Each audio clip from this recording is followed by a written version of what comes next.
சங்கீதம் 58.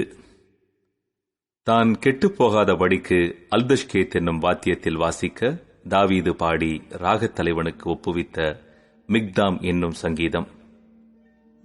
மௌனமாயிருக்கிறவர்களே, நீங்கள் மெய்யாய் நீதியை பேசுவீர்களோ?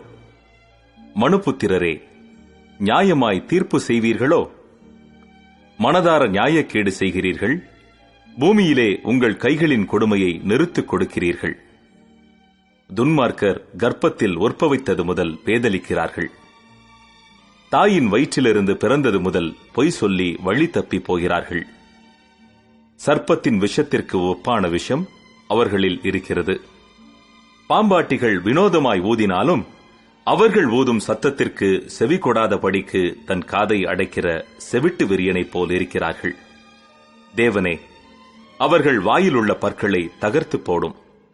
கர்த்தாவே, பாலசிங்கங்களின் கடைவாய் பற்களை நொறுக்கி போடும்.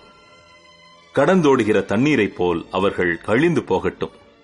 அவன் தன் அம்புகளை தொடுக்கும்போது அவைகள் சின்ன பின்னமாய் போக கடவது. கரைந்து போகிற நத்தையைப் போல் ஒழிந்து போவார்களாக. ஸ்திரியின் முதிரா பிண்டத்தைப் போல் சூரியனை காணாதிருப்பார்களாக. முள் நெருப்பினால் உங்கள் பானைகளில் சூடேறும் முன்னே பச்சையானதையும் எரிந்து போனதையும் அவர் சுழல் காற்றினால் அடித்துக் கொண்டு போவார். பழி வாங்குதலை நீதிமான் காணும்போது மகிழுவான்.